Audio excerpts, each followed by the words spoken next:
What's going on, guys? Welcome to the IGN All-Star Community Podcast. This is episode 7 of the podcast here. I'm one of your hosts, the epic Jake James Lugo. With me, I have my compatriot, Mr. Peter Lopez. Peter, how have you been, my man? Hey, I'm good. How's everybody doing? Everybody's doing great over here. And with us also, again, we got Mr. Ryan Palmer. My dude, how you been? Peter, you gave people no time to actually respond to your question just now, by the way. But hey, we'll give them some more time. You know, we got to let them germinate and stuff like that, which is all good and everything. But before we get into anything else, we got some important business to address right now. Some really serious business, okay? I know a couple of you guys out there have addressed some concerns of the podcast, you know, particularly with iTunes. You know, we're having a couple little technical difficulties, a little hiccups here and there with iTunes right now, as well as Podomatic. So for the time being, you know, we're still going to post up the podcast on my IGN blogs, but we're also going to post up the video version of the podcast along with it. So when you guys want to listen to the podcast, when you're listening to this one, be sure now that you're always still weekly, still have the podcast on my IGN blogs and the video version, for at least for the time being, until we can figure out what's, you know, what the little hiccups and different things we could do with Podomatic and iTunes to get it back to working right again. So does that sound fair to you guys? Does that sound pretty cool with them? Yeah, that sounds good. Sounds like we have to throw money at it, right? Yeah. Yeah, we're gonna have to get some of that GM money and just kind of, you know, start paying out, making it rain. Start making it rain ones or dimes or something. But either way, besides that little bit of house cleaning, let's get right into everything right now. There's a lot to talk about. I mean, a lot to talk about. So, what's hot on IGN right now? Well, the biggest thing that we got to address is all this news coming out of the Nintendo Direct recently, which, you know, it's pretty nuts. And I know Pete is going to be ecstatic about all this. Ryan's going to be like, oh, man, again? It's the Nintendo podcast. The Nintendo podcast. It's gradually, you know, turning into a Nintendo podcast. I see what's going on here, people. I see it. Writing's on the wall. Is coming into fruition. Yep. Well, let me put it this way. When the other two guys over there with those other two consoles that nobody's heard about, the PlayStation 4 and the Xbox One, start making announcements and stuff, it might turn this to the Sony or the Microsoft. Very true. They need to step up their game a little bit. Anyway, let's go ahead and proceed. But anyway, let's talk about some of the news in here. We got a bunch of announcements here. First one, you know, that will go on this little list that we got. Project Steam, okay, it's going to have Fire Emblem characters in it, which is pretty interesting. In case you guys didn't know, Project Steam is a game that's going to be on Nintendo 3DS. Plays very similarly to Valkyria Chronicles. Very interesting. You know, it has, you know, that third and top-down perspective that, you know, has a lot of strategy involved with it. But if you take your amiibo figures that are Fire Emblem characters, including Marth, Robin, Ike, as well as Lucina, and you actually scan them into the new 3DS with the amiibo capabilities, you'll be able to use them as part of your party and actually fight with them in the actual game. So, Pete, you know, what do you think of that? I thought that was cool. I like the integration of more video games with amiibos. You know, I mean, I know a few episodes ago I was like, oh, I hate amiibos, I'm not going to buy them, but I'm not going to lie, I'm starting to be more intrigued by the idea of amiibo and the fact that Project Steam is going to have Fire Emblem characters in the video game really makes me want to maybe run out to the store, perhaps when, you know, Marth comes out again. I'll go pick him up and pick up Project Steam and give it a try. Definitely. I mean, it sounds pretty cool. I mean, Ryan, even though you're not too keen on Nintendo stuff, I mean, what do you think of this? I mean, the type of, like, you know, capabilities of getting, like, new characters just from these figures into the Project Steam. All right, first of all, it's not that I'm not keen on them, but I'm just, I agree as well. It's about time that we get some more functionality or more usage out of them. I mean, they're awesome to look at, but it's about time it's starting to integrate, you know, a little better. So that's always good to see. Definitely. I mean, there's also other amiibo kind of like, you know, integration with other games, like including Kirby and the Rainbow. I think it's Kirby and the Rainbow Curse is the new Kirby game now on Wii U. That if you scan them daily or just different amiibo characters daily, you'll get items that Kirby can use that gives them different abilities, which I think is pretty neat. Yeah, I mean, it's kind of it's okay because I guess with the Kirby amiibo, it increases his speed. And then with the Meta Knight amiibo, it just kind of gives Kirby, I believe it's just Meta Knight's mask. So those little things are cool, but, I mean, do you guys think they could have did it differently with those two characters? Or if they could have did it differently, how would they have done it with those amiibo characters? I mean, really honestly, isn't much, right? Honestly, I mean, it's okay for what it is. Hyrule Warriors did the exact same thing where it just gives you, you know, items and just like different rupees and such daily. And that daily use, I think, is like a really good thing for these amiibo figures, especially for other games and such, where compared to like, you know, Smash Brothers and obviously what we're going to talk about in a minute, Mario Party 10, where you have to, you know, map certain data to that particular amiibo, you're going to get more use out of something out of Kirby and Hyrule Warriors than you would those other games. So I think maybe Nintendo should start looking at how they can implement the amiibo figures into that type of use a little bit more, so you're constantly using them with these games, even though it's not mandatory to do so. Which, speaking of which, Mario Party 10. What did you guys think of that announcement of Mario Party 10 and like some of the info to come out of it?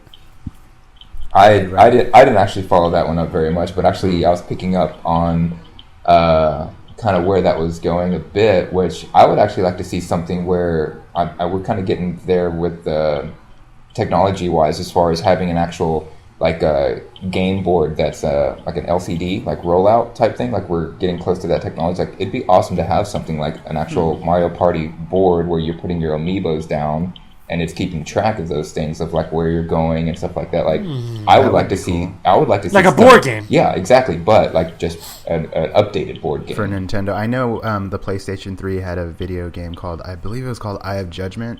I don't know if you guys remember that. Oh yeah, I know what you're talking about, the game mat. Something like that with amiibos would be pretty cool. You know, something. I mean, I would like to see them kind of move into that, like where it starts becoming this better usage of them type of thing. But Mario Party, exactly, I think that would be a good fit for it. But I didn't follow the recent news. No. All right, so check this out. This is the only kind of like little gripe that I have with Mario Party 10, and it's pretty cool. We're getting a new Mario Party, as well as also it's going to have amiibo support, and it's going to have its own line of Super Mario themed amiibos that are going to be somewhat different than the Smash Brothers versions of those characters.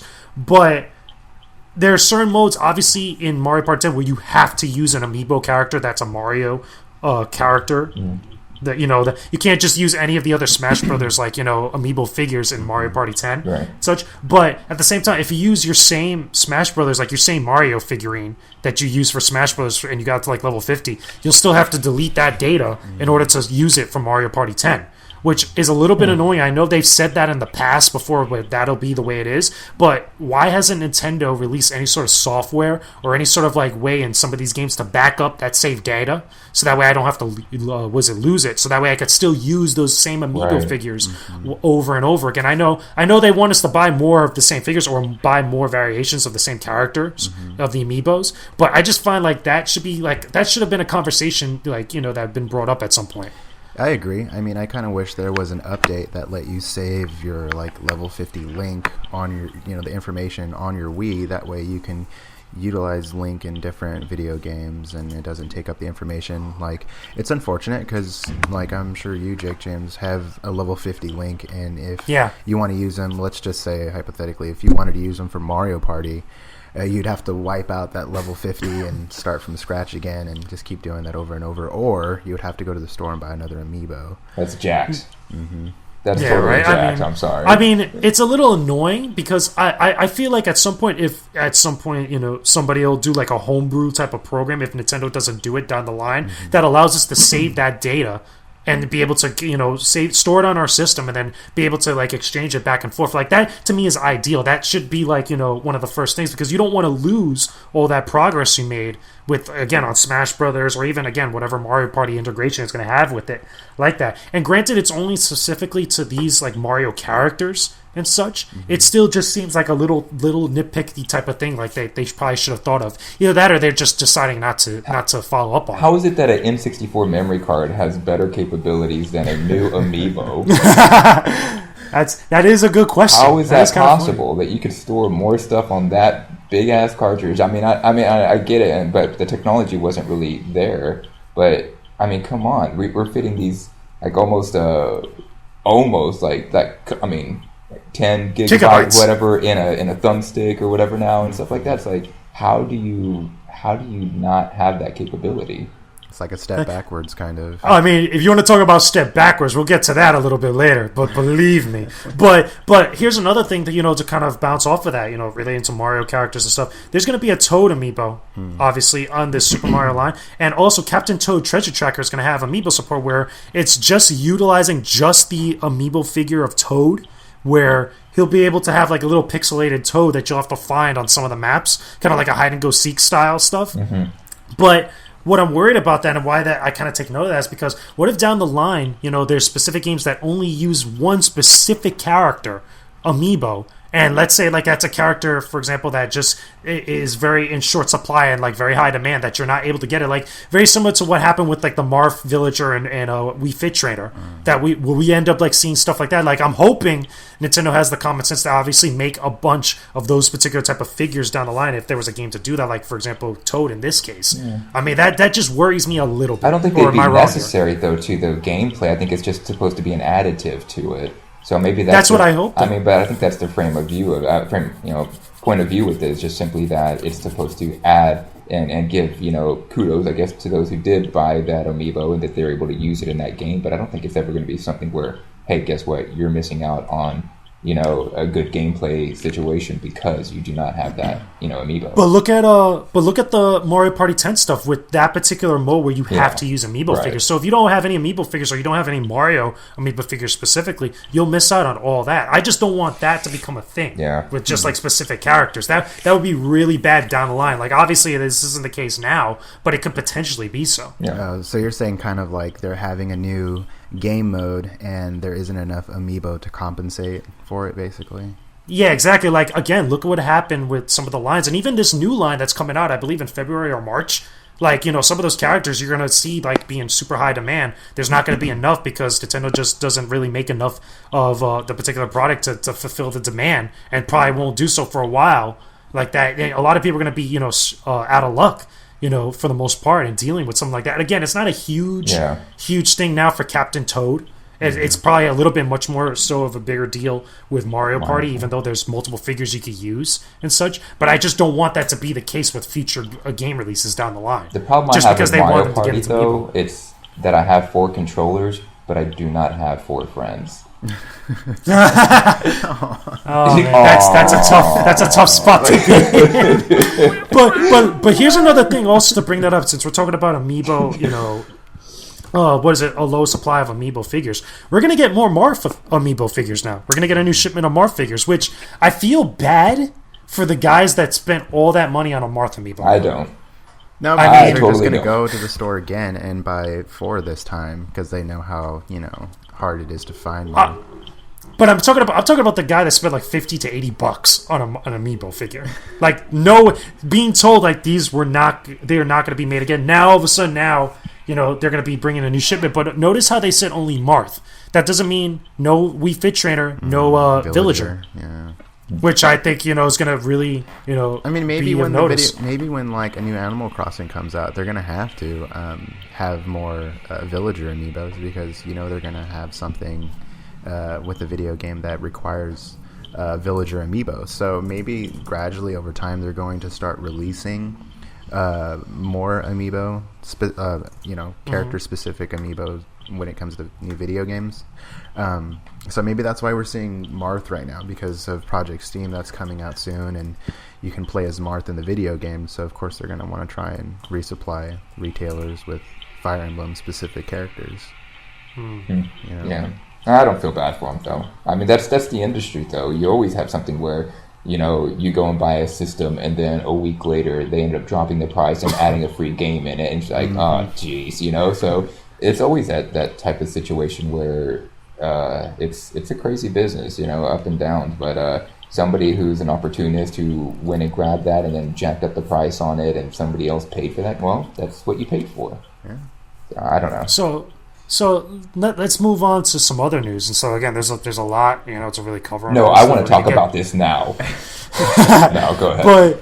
But let's talk about this exclusive game coming from Bandai Namco, which doesn't really have a title yet. It's called Project Treasure for the moment, but it's going to be a free-to-download game on the Nintendo eShop for the Wii U that's exclusive to it. Now, here's the funny part about this. When Harada took the actual screen, and they were talking to him, and he was, talking about his next game and stuff, a lot of people, including myself, thought this was going to be the Pokemon Tekken-looking game. Because it seems ideal that it's a Pokemon fighting game that's really big in the arcades, or it's being a big deal in the arcades. Everybody thought that was going to be brought over to the Wii U, which seems ideal. Okay, but when they revealed this or whatnot, like it just seems like there was such little, info for him to like really kind of like really elaborate on and stuff. I felt like it wasn't really needed. I mean, it's cool that it's going to be exclusive to the Wii U, and that's fine and everything. But how did you guys feel about this?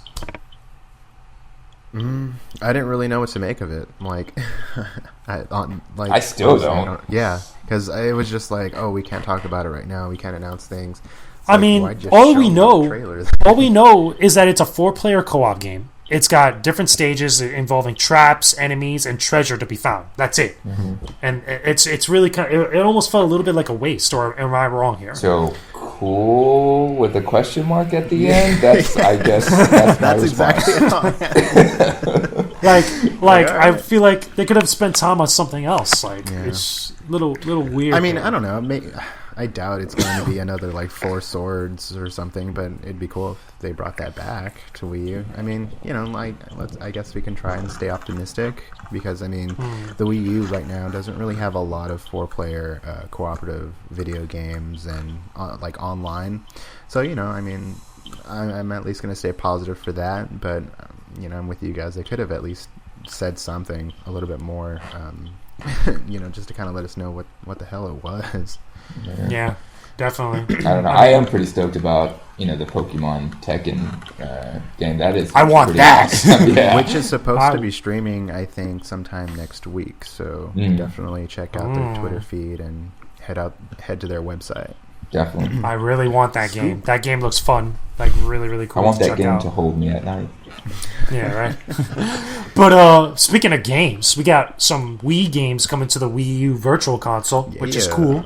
Finally, about damn time. And 3 of the games that got announced. Number 1 was Super Mario Galaxy 2, which was supposed to be available at the completion of the Direct, and they kind of faltered a little bit on that timing. So it was like not even about an hour or so later, it was available on the eShop for about $10, which is cool.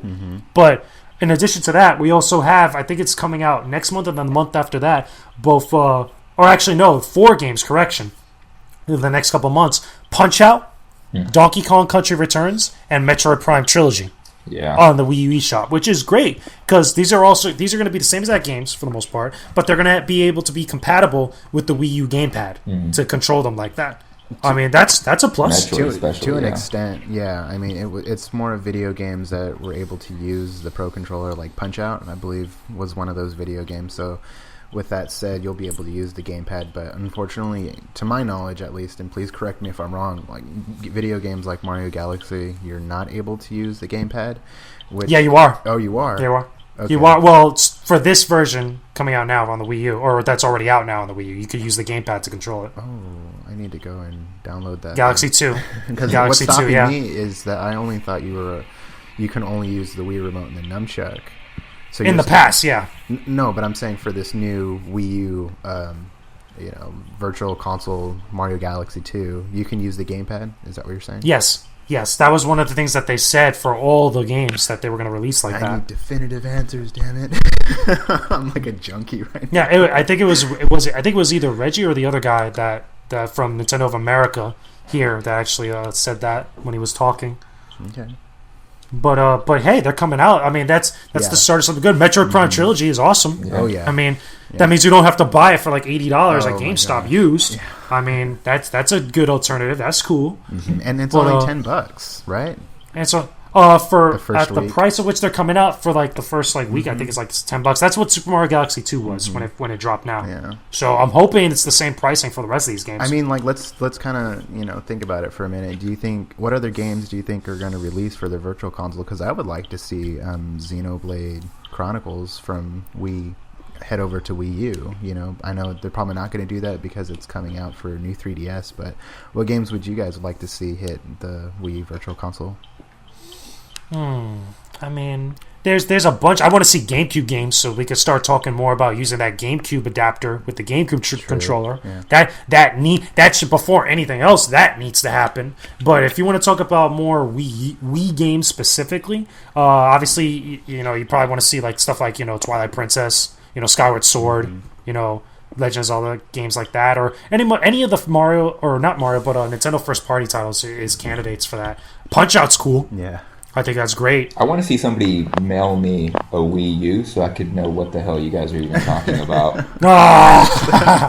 So that's where I'm at. Yeah. We'll start up a Kickstarter. Gosh, yeah, we need to do that. You start up a Kickstarter for Ryan here to get his first Wii U. And to break this up for the non-Nintendo freaks out there, what do you guys think about the Xbox One going back down in price? Xbox One going down in price is a good thing. It's a good thing for them. Right. If they're I'm not sure why cheaper than PlayStation I'm not sure 4. who decided that. Yeah, let's go ahead and put this price back up again, and then it's like somebody's like, no. They should stay at that price, Yeah, they honestly, should. because they Just need stay it. there. They need it. I think it is now. I mean, it was Yeah. kind of like, okay, we'll reset the price back to 400, and it's like, oh, never mind, we'll take it back. It's like they probably wanted to see how much sales they would get. Yeah. By going back, you know. I don't know, man. If they found a surgeons going with that, knocking the $50 off, it's like, okay, then yeah, keep it going, man. But well, sorry, that's my opinion.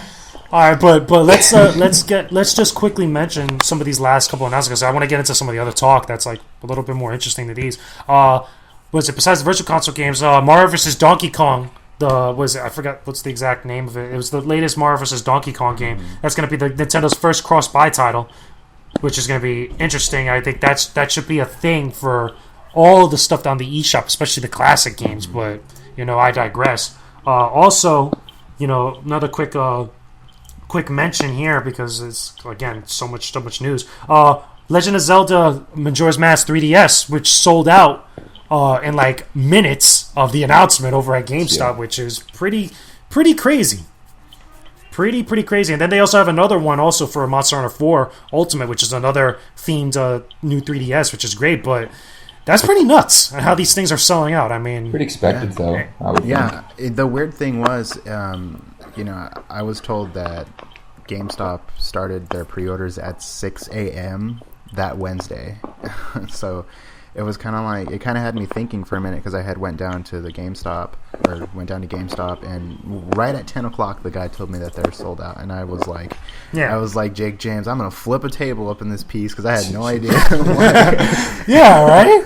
I mean, that's the thing that sucks. I mean, we talked about like collector's editions and stuff like that, but with a lot of these special edition consoles and these handhelds and stuff, I feel like a lot of people are kind of really getting left out in the rain with them because either they don't know about it, they find out like super late because nothing comes out about it, or not enough info is thrown out there, for people to like actually pick up these consoles. Because I'm pretty sure there's a ton of people now that want that Majora's Mask 3DS. That they even Best Buy started up the pre-orders for that, and that was done within like minutes, like as well. And that's pretty. That kind of sucks. So I mean, I really feel bad for the people who are out of the loop because guys like us, we're gonna wake up early, or at least I am, to watch the Nintendo Direct, and find out about all these things. But what about people without that time, that luxury of time? They're out of the loop, and they might want these bundles, but they didn't find out about them until they're completely sold out. So I feel maybe at this point, Nintendo really needs to do a better job. Kind of giving people the heads up that this thing exists, or at least that they're taking pre-orders on it, because or give us more to buy. I think that really, give us more to buy. But I think more the people that are going to buy this are the guys that are like us that are in the loop, or in the loop at least for Nintendo stuff. Yeah. But I just think they need to make more of them because like things like this, like the PlayStation 20th anniversary, PS4, and all that stuff. Like to me, like that's just a shame because it just feels like like a flicker. For an amount of time, like for people to pick up these consoles. But again, I digress. Like some other neat stuff to get into that isn't Nintendo related. That's actually pretty cool. Yeah, it's time to switch gears. Talk now. Ryan's getting his seat. He's putting on his belt. He's like, yeah, all right, let's do this. Leroy Jenkins. But Spider-Man. I'm pretty sure some of you guys heard by now the rumor, which Sony at the time of recording this podcast is denying, but I want to talk about this because it's so detailed and so big. So, heads up, spoiler alert, possible spoiler alert for some Marvel movies. But the big news is that Spider-Man may be coming to the Marvel Universe, not in Captain America Civil War, but in Avengers Infinity War Part 1. Now, with that being said, I'm going to do a quick rundown, and then I'm going to go through the panel here, some opinions on this news. But the big plan, the game plan, according to Latino Review. Okay, Latino Review is that website that gets the scoops on everything in the movies just because. There's no real reason. They just do. But apparently, according to them, there was a deal reached between Sony and Marvel that the original plan for Marvel was to have Captain America appear in not Captain America, but Spider-Man appear in Captain America Civil War. Captain America. Yeah, I know, right? Civil War. But Spider-Man to appear in Captain America Civil War, which, again, in the Civil War comic arc storyline, he was a big part of that because he came out and revealed his identity, as being Spider-Man, and it put in all these different things into motion. Go read the comic arc to find out more. But because of obviously all the stuff going on with the leak, with the deal falling through the first time and such, now the new deal is that he's going to appear in a Phase 3 movie of Avengers Infinity War Part 1. Now, because of this, because of the way that they're going to introduce him, obviously Black Panther's going to take a role of like what Spider-Man did back in the Civil War arc. He's going to be in the forefront for that in Captain America Civil War. So, besides that, when that happens, apparently... Okay, again, potential spoiler. This is still just rumor. It's going to come out in that movie that the Bucky, who was the Winter Soldier in Captain America Winter Soldier, actually was the one that killed Howard Stark, Tony Stark's father. And that's going to be one of the kind of like sparks to spark this whole battle and debate between Captain America and Iron Man, which also leads into other stuff involving Crossbones, who, if you guys don't know, is one of the guys from the Red Skull and also Hydra. But by the end of that movie, and after everything and all that dust settles, Captain America is going to be killed at the end of Captain America Civil War, which goes hand in hand with that comic arc, which is cool. If they actually do it. If they actually do it. But moving on from there, again, it goes on to describe a lot of the other Marvel movies in Phase 3 that are going to be coming, including Thor Ragnarok, which apparently is going to kill off a lot of Asgardians. And by the end of that movie, Thor himself is going to be put in a prison, a space prison, which is going to take him out as well. So keep in mind, that's 2 Avengers now that's going to be knocked out for the most part after Avengers Age of Ultron, because a lot of this is all going to be coming off of the fallout from Age of Ultron. But after Thor Ragnarok, okay, we're going to get into Doctor Strange. Doctor Strange is going to introduce the more kind of magical elements of the Marvel Universe, which hopefully there'll be some stuff connecting to different stuff, and it's going to introduce the astral plane, which is a big deal in the Doctor Strange comics and also a lot of the magical characters for the Marvel Universe. But once we finish with that, then we leave Earth. Then we go to Guardians of the Galaxy 2, which is going to be another big deal. Hopefully it introduces more cosmic elements and also kind of connects more dots involving Thanos and a lot of the cosmic universe for Marvel. Then, once all that is done, we come back to Earth. Okay, we're a lot of jumping around now, so follow me. Okay? We come back to Earth for the Black Panther, which again is going to introduce the Black Panther, is going to introduce the whole vibranium stuff, and it's going to introduce a bunch of other characters into the Marvel Universe that are from that, story. Why isn't he a Space Panther, though? I mean, is he still going to... he's just down-to-earth guy. Okay, gotcha. He's a prince. He's the Prince of Wakanda. Gotcha. He has a lot of that mineral called vibranium that Captain America does, gotcha. For his actual shield. But finally, after all that is done, and finally we get to the point of Phase 3 where we actually get to Avengers Infinity Wars Part 1. Keep in mind, Steve Rogers is dead. He will not be in the movie, according to this report. Thor is in prison. He is not going to be in the movie. However, introducing all these new heroes, we get the introduction of Spider-Man in this universe, which sounds cool. Now, before I get into the rest of the report, I want to get some opinions on that point so far from both Pete and Ryan here, because I know it's a lot to swallow. It's a lot of stuff to follow, but building up to Spider-Man being in Avengers Infinity Wars Part 1, how does that sound to you guys? First of all, my head just went... Yeah, right? It's a lot to follow. Secondly, I like the fact that Spider-Man's coming to the Avengers movie. Maybe I'll watch it now. What? That's all I got. Maybe you'll watch it now. Maybe you're gonna watch it regardless. It doesn't matter. Like, I'm not a big. We're all gonna watch these. So it's not like Spider-Man's showing up in the next Sharknado. It's Avengers. Why would you not want to go at least check it out?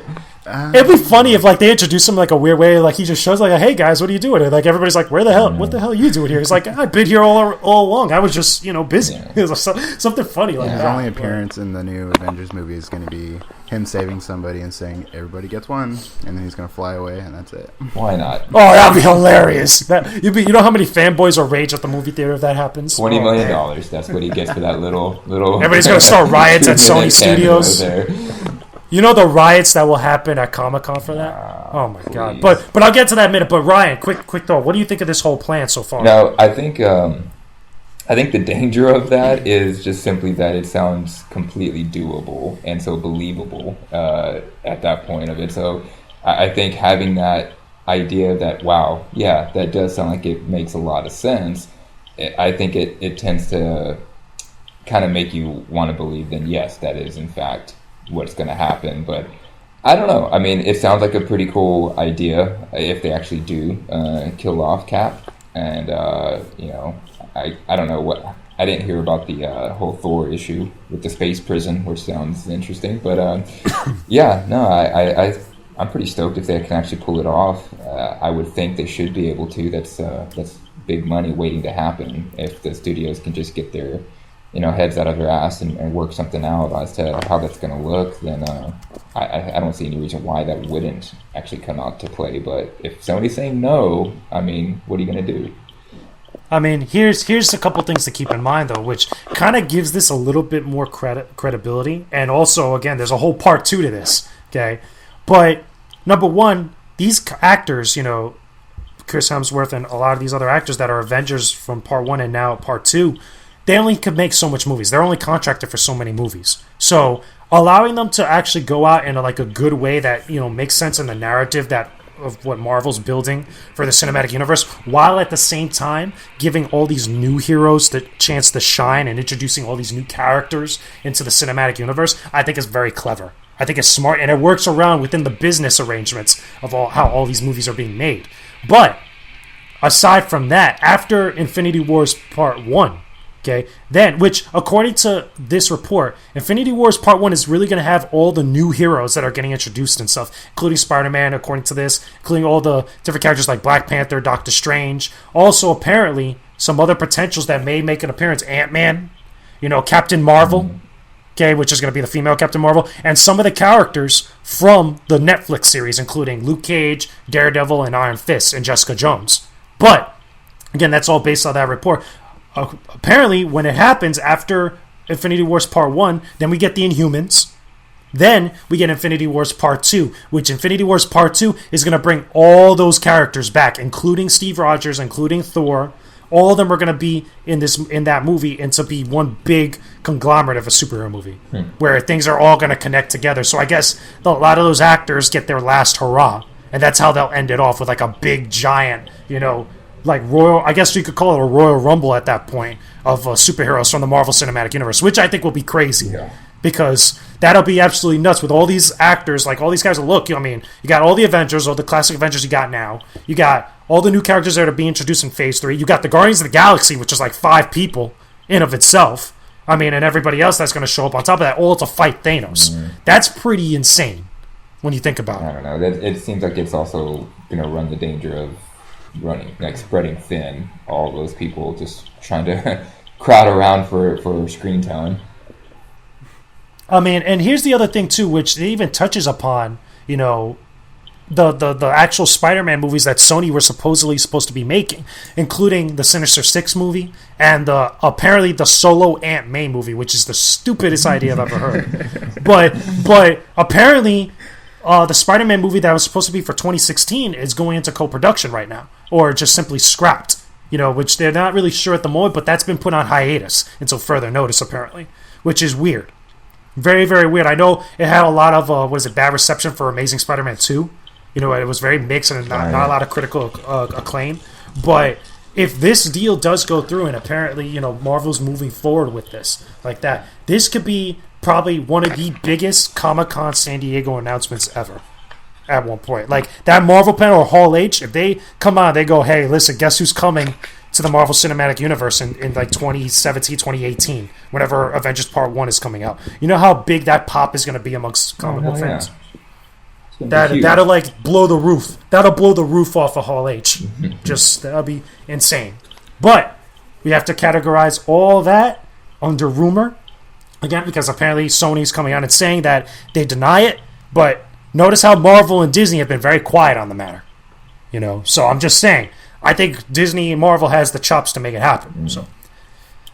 Yeah, they definitely have the money to make it happen. That's for sure. Oh yeah, they could afford to let go a little bit and let it go Sony's way, because that movie is going to be huge as far as what. I don't think Sony. I don't think they're going to let it go Sony later. And you want to know why? Because one of the first things that came out of what Marvel was really clear about is that they don't want Andrew Garfield as Spider-Man. They want to tell a Marvel version of Spider-Man. Right. Which I think that because of the way that Sony has handled that character and the property and the movies and such like that, I think Marvel wants a lot more creative control on like how that character is going to be interpreted for their version of Spider-Man. It's the perfect time. I think it's for the better. Because you have that idea imprinted in somebody's head of how Garfield is and what he brought to the table with his adventures on Sony's side of it. Well, why not then just go ahead and wipe the slate clean and just start this as a new actor on the Marvel side of it? I mean, it makes complete sense. And no origin, please. Like we've done the origin a couple times already. We've redone the origin a couple times already. We're good. Let's just go in. Let's just dive into it and just have fun. I think they should just acknowledge like, okay, like this is what happened, like through dialogue or something, and they just move on from there. Don't even really touch upon it. It's been done now. Just the same with. Gosh, I hate this moment because Batman. Yes, the pearl snap scene in the alley, and I'm just thinking. No, every version of Batman, with maybe the exception of the Adam West version, has their own version or interpretation of like Batman's parents being killed, but it's always there. It never changes. Like Superman's origin has changed somewhat, and it's had like certain nuances here and there, but it's always been primarily the same for Batman, which I find is fun. That you ever seen that comparison video of Batman's origin with all the versions of like Gotham, Batman 1989, Batman Begins, all side by side? It all plays the exact same way. I hadn't checked that out. It's really funny. You got to check it out one time on YouTube. But enough of that talk. Let's talk about the main topic for today, even though all those stuff sound like main topics in and of themselves.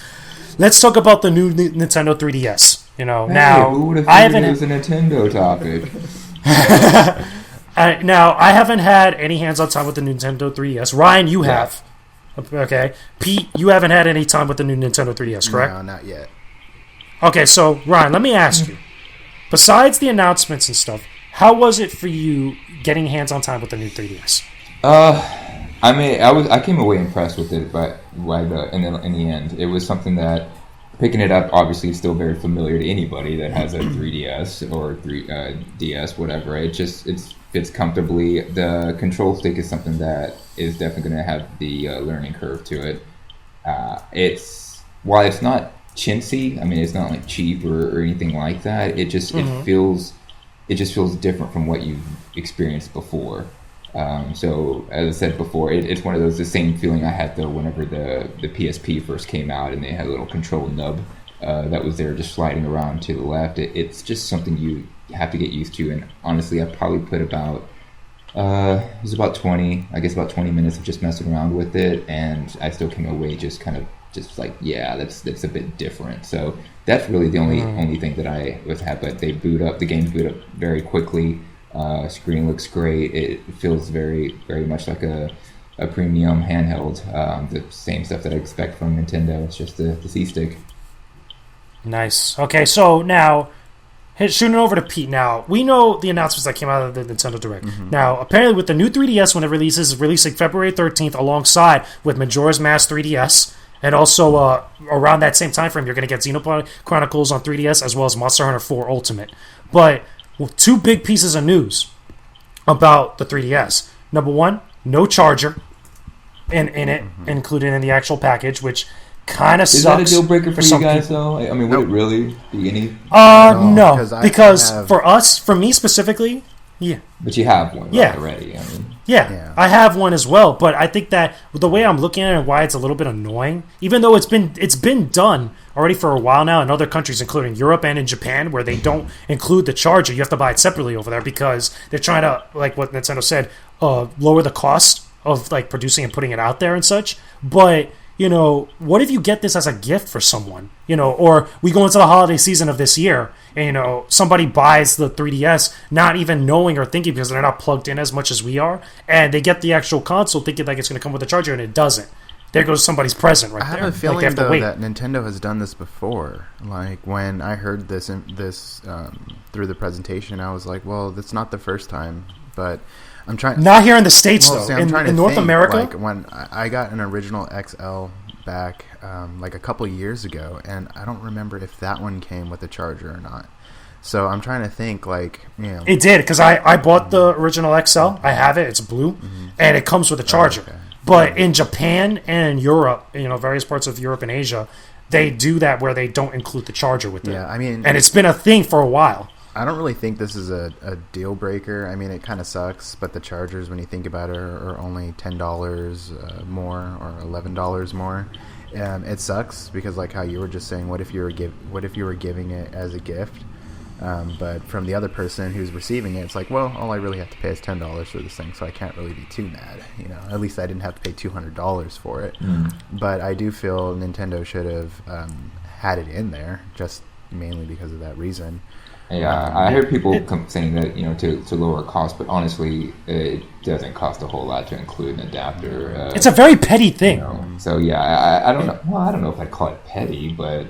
Come on, you're supposed to be back in Nintendo. I'm the one taking their side right now. Come on. Here's the thing. Like, I find it petty on both sides. Like, I find it petty for Nintendo because they never really did this with the North American audience, and then obviously doing it now, it's going to cause a stir. But also, I find it a little bit petty that it's a deal breaker for people like missing, like saying that they're not going to get it now because they want the charger with it, and they find it's a little bit stupid that other pieces of technology come with charger stuff. There's been other pieces of tech that don't come with a charger, which again is really stupid in of itself. But at least the charger, again, like you said, it's $10. Yeah. You can just buy it straight the same day that you get the console. Or again, if you're already someone that's going to get this, you already own a 3DS. But here's the other thing that was quite a stir, which isn't so much of a big deal, but a lot of people made it a big deal.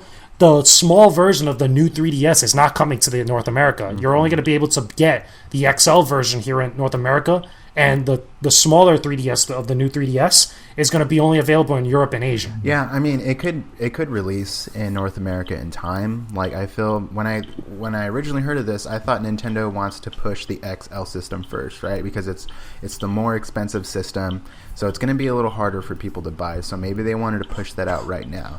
But maybe, let's cross our fingers that maybe during the holiday season of 2015, then that's when they can bring out the cheaper system, because it is cheaper. It's going to have the face plates, and then of course it's going to be more appealing to people who don't have one yet, and maybe they'll score pretty big sales during the holiday seasons because they're bringing out the cheaper system.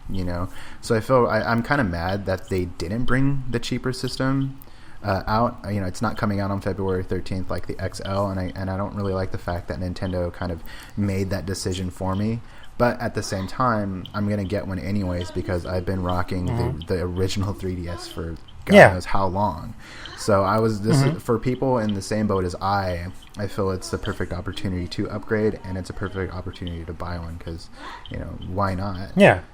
I'm just happy it's $200 exactly. Because the new Nintendo 3DS with all the new functionality and all the little what is it, a nub, that kind of thing. I would have thought the little C nub. I would have thought this system would have been $250 or maybe a little more than that because it's a new system. So I'm pretty happy that they're going to sell it at the same price as the original Nintendo 3DS XL. So I can't really complain too much, I don't know. There's a lot of complaining. I think we whine a lot on stuff because North American gamers whine too much. We have to get the big handheld instead of the small one, so I have to pay more. And I was like, seriously, you're gonna go buy it anyway? Why are you whining about it though? But here's the thing, though. Like, I find the smaller 3DS system to be the inferior model. To be like the one that's like, okay, the new 3D, the original XL over the original 3DS like that had better battery life and a better screen. And once you go to the large screen of the XL, you cannot go back to that small screen, especially for games like Smash Brothers and stuff like that. So I think it was a good decision on their part. A lot of people are just bent out of shit because, again, maybe like you said, it'd be cheaper for the smaller version, or because they probably have had the original 3DS for a while now and didn't upgrade to the XL. And want to keep that same thing. Has anybody checked the numbers, though, as far as what they sold with XLs as opposed to your regular? 3DSs, like stateside? Recently, no. I mean, I'm saying like, but I would if assume that's something. Obviously, I think that's going to have to play into the factor as to why they decided this. For one, they have to be smart with what they're doing with what they're shipping over here, because yes, that costs money.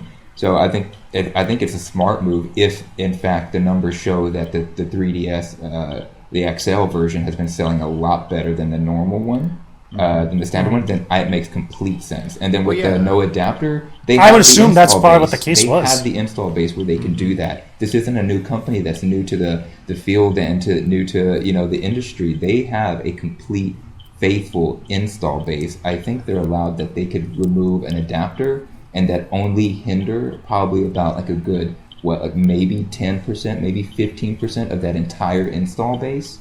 I mean, it's just, entire consumers that are going to pick this up. Yeah. So I don't know. Honestly, I think if they're playing it by numbers, it was a very, very smart move. Yeah, I agree. I mean, why would you want to go back to the smaller 3DS when you get the hand cramps and all that other stuff? Right. I guess like the faceplates is definitely like a big thing for some people, but I mean, why would you not want that large screen? Why don't they just release faceplates for the XL? Why not just release faceplates for the XL? In time, I would imagine that they're coming out, but right now I think that's why a lot of people are bent out of shape, because they're not already out with this new system. True. A third party is going to make faceplates. Totally. Totally. Oh yeah, totally. Yeah, definitely. I mean, they have third parties now trying to make the actual GameCube adapter for the Wii U. Yeah. So they're that's the best thing about third parties. Third parties, especially like when stuff from first party gets like out of print or just like sells out completely, quickly, like like what most of this stuff did. Like that, you'll get third parties actually putting it out there for you. That's like a cheaper alternative, even though it's not the exact same thing. It kind of still gets that itch. You know what I mean? Yeah. So yeah. But yeah, the system, for the new 3DS coming out February 13th. That's awesome. It's right around the corner for some people. It's going to be very cool. I want to play Xenoblade Chronicles X on that system because I've been dying for that for a while. I didn't play the first release of that game on the Wii, so that's going to be a nice little treat for me. So, but also we got obviously other games. Majora's Mask 3DS is the big one. Then you're going to have other games down the line, Project Steam and such, which should be very cool. But regardless of all those games and such that are coming out, all this new Nintendo talk that's driving Ryan crazy and stuff and everything like that, Pete, it's about that time. It's about that time. It's time for the IGN Community Spotlight. So, what is this? Who is this week's Community Spotlight, Pete? This week's Community Spotlight goes to Frog the Knight, and you can check him out. He is on the main page of IGN.com, and basically he's basically an active community member, which I guess he's on more forum boards than anything else, because when you go to his blog, he doesn't have any kind of activity. He doesn't have any kind of blog postings, but he's been an active member since I believe it was 2005.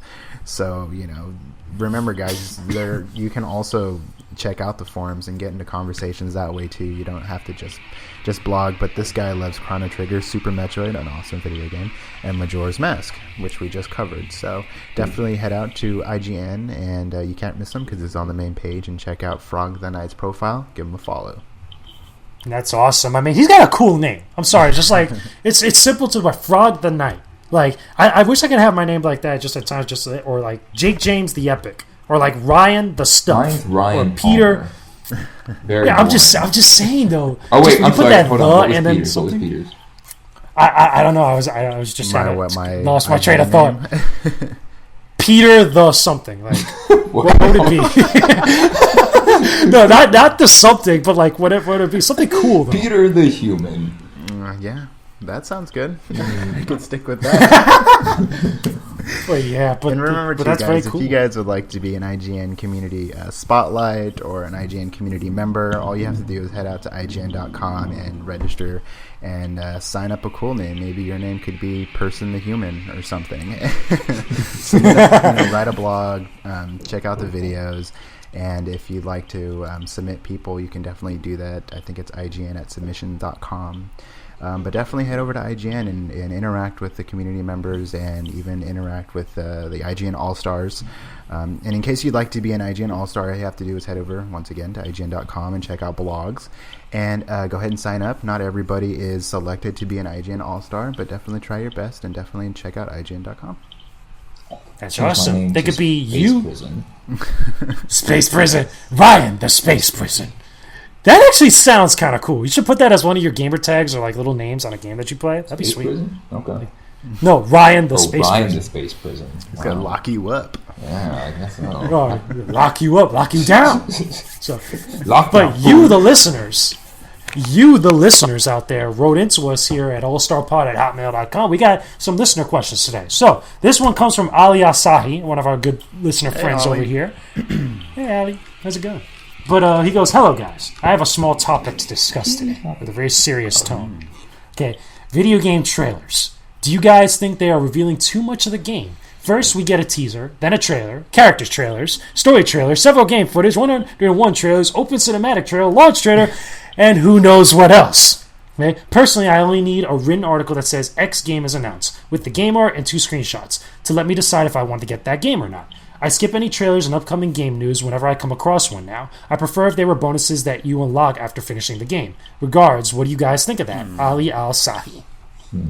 Makes a good point. What do you guys think of these trailers? There's too many trailers, are there? Some games I think they do, but I think it's all in the name of marketing. It's all in the name of these guys want to get a good return off of all of their work that they've done, regardless if somebody thinks it's a AAA title or just going to be the next big thing or game of the year, whatever the case is. They're spending money that costs them good amount of money to make these trailers, and they're betting that it at least gets the word out and helps it there. So I don't know. I guess it's just kind of on my side at least, it's just the way things are. Some games do overdo it, I think, as far as what they reveal and little bitty tidbits that are released when they could have just maybe done it in one full swing, but it keeps them relevant. It keeps them part of the conversation, and in the end, that usually turns out into better profit from that game. Yeah. Interesting point. I mean, no, go ahead. Go ahead. Go, no, Pete. I was just gonna say, like, I can't really remember the last video game trailer that I seen that just completely ruined it for me. You know, that gave away the bad guy. That gave away, like, basically the ending of the video game. Like, I can't really think of anything. I know movies do that a lot. You know, I know, in my opinion, movies are infamous for that. And, like, you can basically catch the entire movie in, like, the 2-second trailer. That's true. Know, but 2-second trailer, or 2 minute. 2-second trailer. That's that quick teaser. Gift somebody made. It's like boom, you're done. I agree with Ollie. I would rather just kind of read an article about it, that the news broke and here's 2 screenshots of it, or even just like teaser trailers of just like a new Dark Souls is coming out, so it's just a 30-second video of just like the name, the title just flashing or something simple like that. I feel would interest me more than watching a 4 to 5 minute trailer or that kind of thing.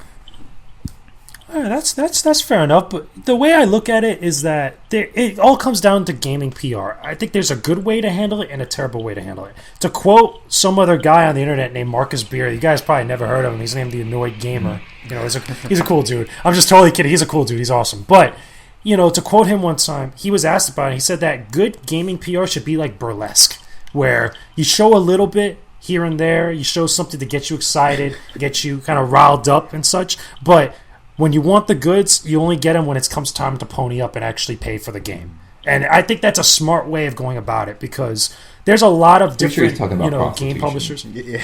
I'm pretty sure that's what he meant. Maybe to so. Try to class it up with burlesque.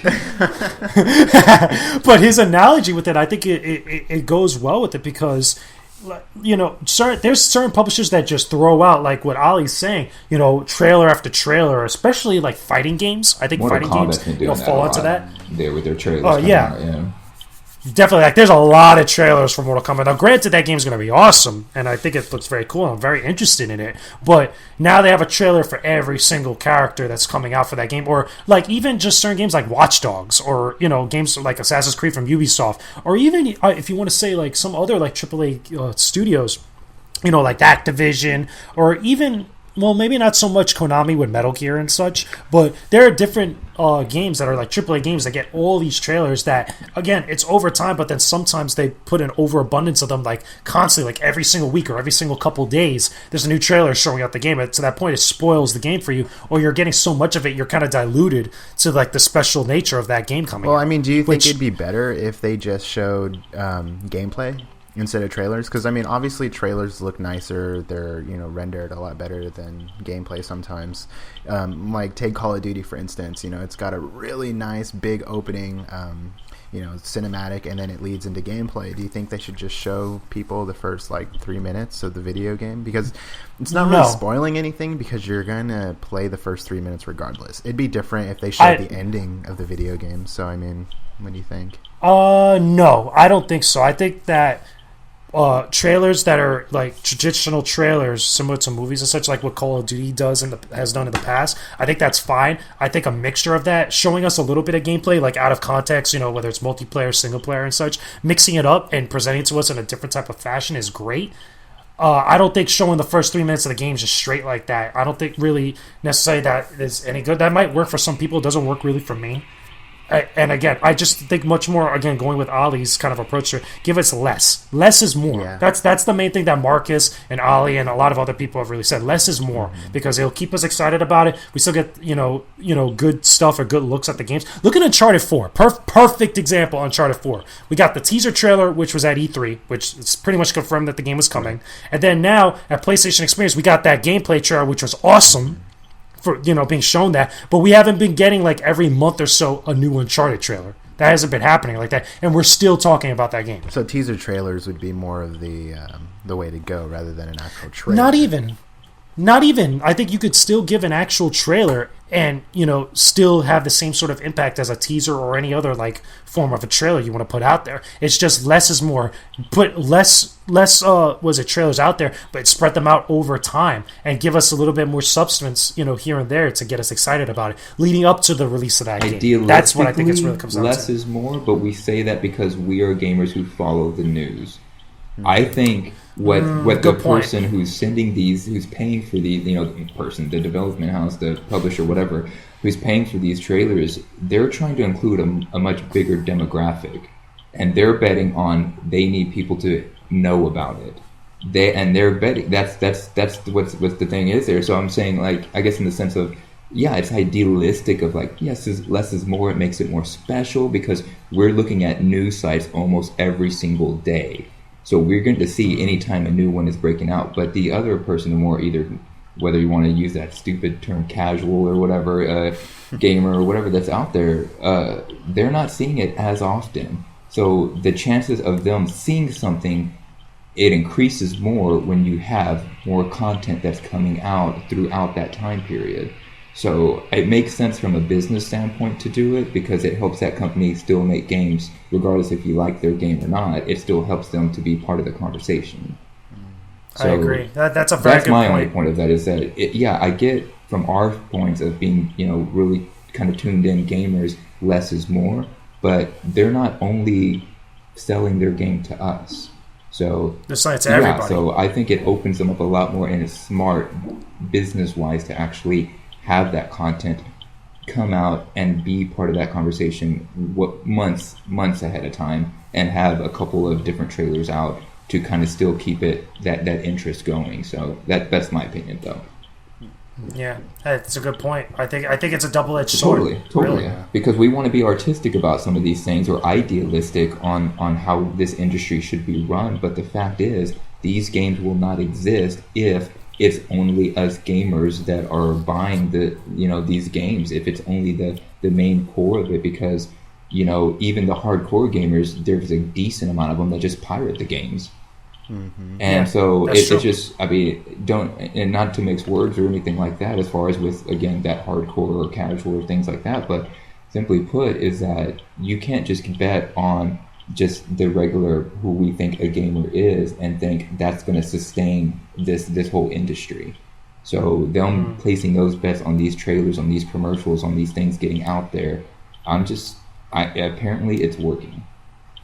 It's that's true. They got to get word out about their game. The whole industry, this whole machine is still running, and what they're doing is nothing that's just throwing a cog, throwing a stick into the spokes or anything like that. It's something that seems to proven to work, and that's why they're doing it. Do you think, though, that could still be too much of an overabundance, though, at some point? Like, look at the budget for Destiny. I mean, the amount of advertisement all over the place constantly with videos of that game, leading up to it especially. I didn't really get a whole lot from actually Destiny. I got the live trailer, which was awesome. I thought it was pretty cool, even though I'm usually one of the first persons to criticize, there wasn't any gameplay shown. I'm usually one of those guys, but I thought the way they did that and just the imagining of it, I think that really was pretty cool. And I didn't really get a whole lot of commercials or trailers, kind of saturation, at least from my side. And I was in, kind of the industry with it from there. But again, I think it has to do a lot with how often are you visiting these websites? How often are you looking at trailers? And that's probably going to be a pretty good measurement as to then you're probably going to see a lot of trailers. True, very, very true. So thanks for that question, Ali. That was a good one. That was a meaty one right there. So we got a couple other comments here in the last episode 6 of the IGN All-Star Community Podcast. One comes from Standard Gamer, who was our Community Podcast Spotlight member last episode. He goes, I'm glad my blog was able to be a decent conversation topic. Keep up the hard work, guys. Yeah. It's not hard work.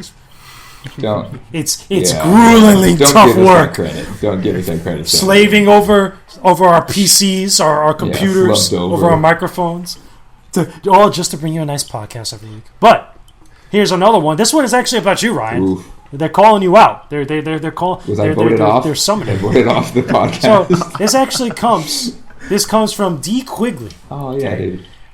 D. Quigley goes, my first question would be, is Ryan interested in that, and does he have the time? If so, that's something to consider. Before I go on, he's actually referring to our question to you guys, for last week, from last episode. Logical and stuff. If you guys want to have Ryan on as a permanent addition to the podcast. We pretty much have him at gunpoint, so he's got no choice. Yeah, right? He's in a cage right now. Ooh, not a space prison. Either way, he goes on to go, either way, personally, I think you should focus on the 2 main hosts for now and not worry about expanding or bringing in a bunch of guests until you've done a few more months of shows. You haven't even been at this for 2 months quite yet. Be patient and let the show develop organically versus trying to do too much too fast out of excitement. In short, make the show your own before you bring in new variables. You never know what you're going to get from random guests. Just my thoughts. I like what you're doing so far, and that's from D. Quigley.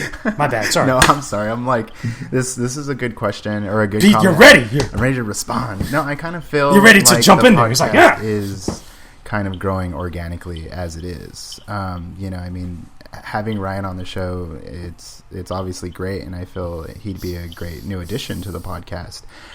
So I don't feel like we're trying to stretch out or do too much. I just kind of feel what we're doing right now is kind of what we want to do. Not so much. I mean, not so much that we're trying to cater. I feel like I made them include me on this. We have no choice, guys. No, it's like he's making us do it. I just kind of feel the way we're going right now is organic. We're having fun. I'm pleased to be on this podcast with these 2 individuals. I feel it's an absolute pleasure. So I mean, I just love the feedback that we're getting and the questions that we're getting back from I was going to say customers, from listeners. What are you selling? I know. But yeah, I just I appreciate his feedback, absolutely. But I just kind of feel everything is happening naturally. I mean, here's the thing. We try to hold ourselves to a certain standard because we're always trying to improve the podcast. We're always trying to make it better. We obviously take a lot of what the community says to heart, because, again, we're the IGN All-Star Community Podcast. And community is a big emphasis on that. So we're always paying attention to what you guys send us. Luckily for us lately, a lot of the feedback that what you guys have been throwing at us, in the comment section, writing in, tweeting at us and such, has been very good.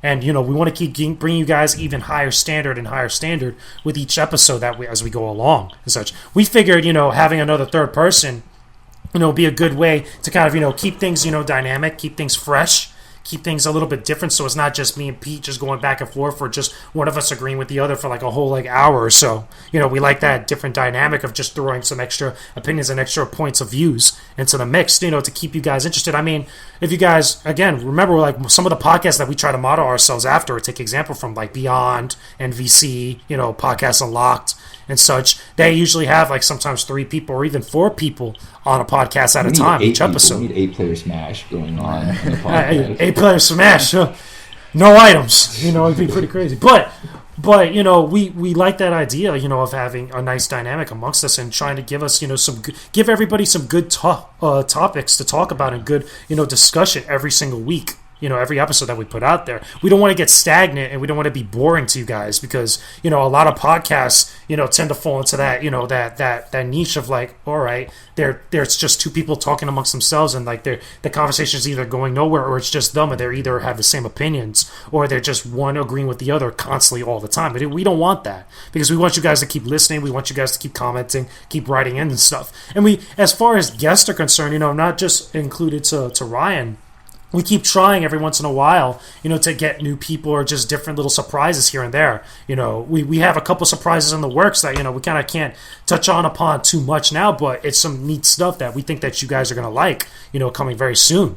But we're always looking to kind of improve the podcast. We want this podcast to become something special for you guys. We want it to become something really, really cool that you guys can look forward to each week, and that we have fun doing every single week as well. Not just me and Pete, but obviously Ryan and everybody else that comes on the podcast like that. So, I don't know, Ryan, he's the one that's calling you out over here. So, don't get me started. What do you think? What do you think of the matter here? No, man, David, or D. Quigley, sorry. He's always been pretty level-headed. So, I think it's a very appropriate response, and that's kind of the main direction or directive that we gave ourselves originally with starting up this, was just simply let it kind of grow into something, test the waters out. So that's why I haven't been on every single podcast, things like that.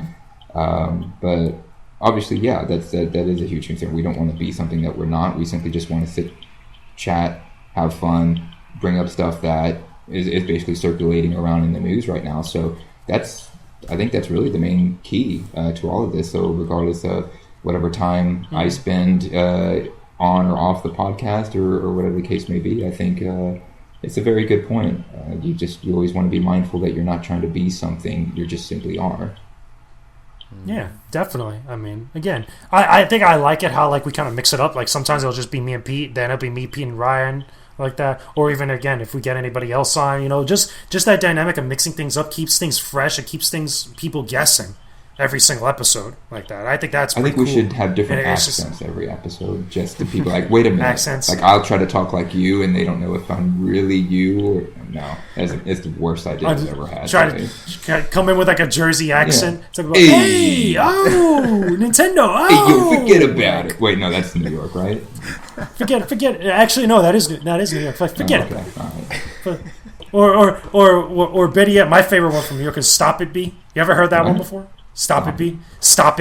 Like when somebody's like doing something like that, they're not that they really shouldn't be doing, or like they're doing something silly or stupid. You go up to them and be like, "Yo, listen, stop it, B. Just stop."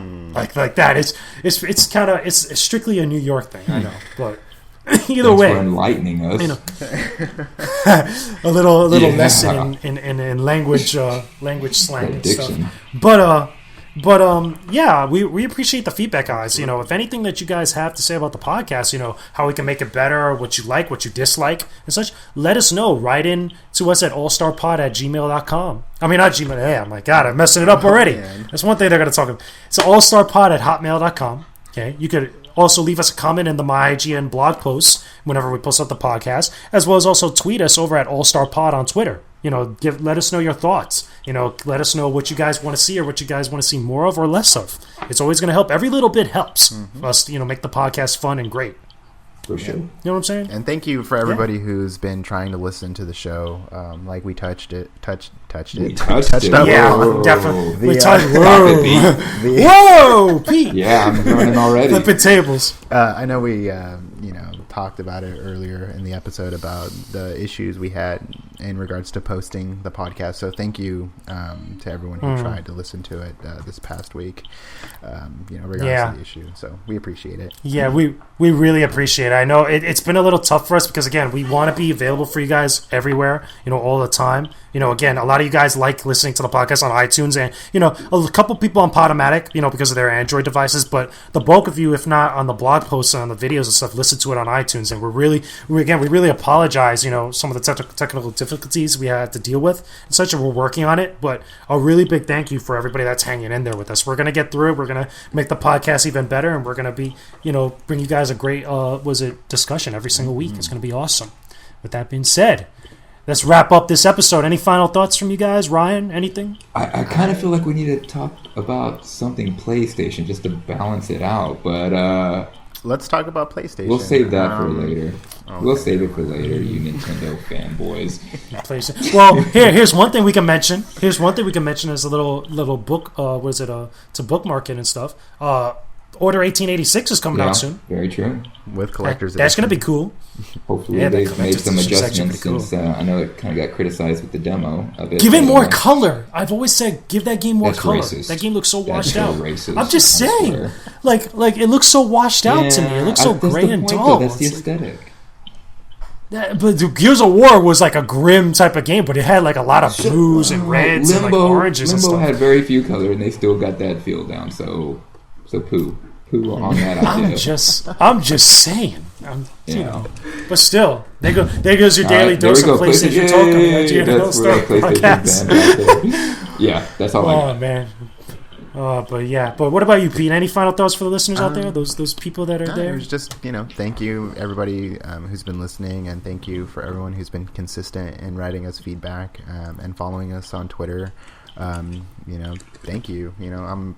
I'm really lucky to be a part of this. So it's because of the listeners, and it's because of you two guys that I keep coming back and touching it and touching it. Yeah.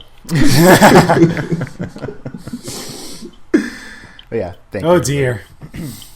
Yeah, we love you too, Pete. But with that being said, guys, we're going to wrap up this episode of the IGN All-Star Community Podcast. You guys just listened to episode 7. We hope you guys enjoyed this episode, and we will be back again to talk to you guys again real soon. Peace out, and stay epic, everybody. Peace. Word.